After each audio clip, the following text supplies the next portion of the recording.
નમસ્કાર, હું રાકેશ હિરપરા, નેતા વિપક્ષ નગર પ્રાથમિક શિક્ષણ સમિતિ સુરત.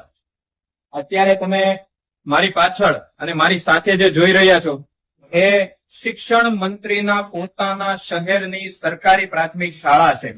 આ એક માળ નથી, માત્ર આ તમે જોઈ રહ્યા છો એક આખો માળ નથી, પણ આ એક માળમાં બે શાળાઓ ચાલે છે એક સાથે.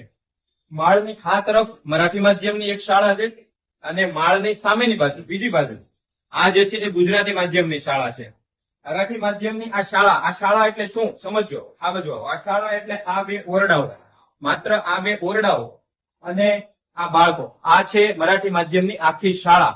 ઓરડાના અભાવે બાળકો ખુલ્લામાં અભ્યાસ કરી રહ્યા છે. વરસાદની સિઝન છે, વરસાદનું ટાણું છે. શું તકલીફ આવે આપણે સૌ સમજી શકીએ છીએ. અને આ બાજુ ગુજરાતી માધ્યમની શાળા એટલે 1, 2, 3 અને 4 વર્ગો. એટલે આ 2 વર્ગો આ બાજુ અને 4 વર્ગો આ બાજુ, એટલે કે 6 ઓરડાઓ મળી અને આખી 2 શાળાઓ ચાલે છે.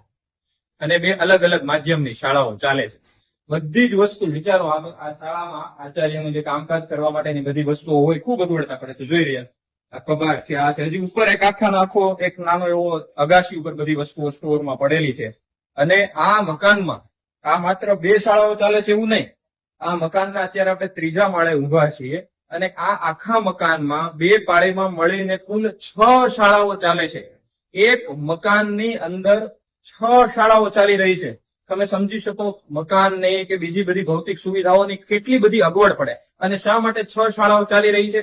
કારણ કે બીજી 4 શાળાઓના 2 મકાનો છે એ જર્જરિત અવસ્થામાં છે અને એ જર્જરિત અવસ્થામાં રહેલા મકાનોને હજી તોડવાની પ્રક્રિયા નથી શરૂ કરવામાં આવી. નવું બાંધકામ તો ક્યારે શરૂ થશે એ ભગવાન જાણે. તો આ પરિસ્થિતિમાં શિક્ષણ મંત્રીના પોતાના શહેરની સરકારી પ્રાથમિક શાળાના બાળકો અભ્યાસ કરી રહ્યા છે. જય હિન્દ, જય જય ગરવી ગુજરાત.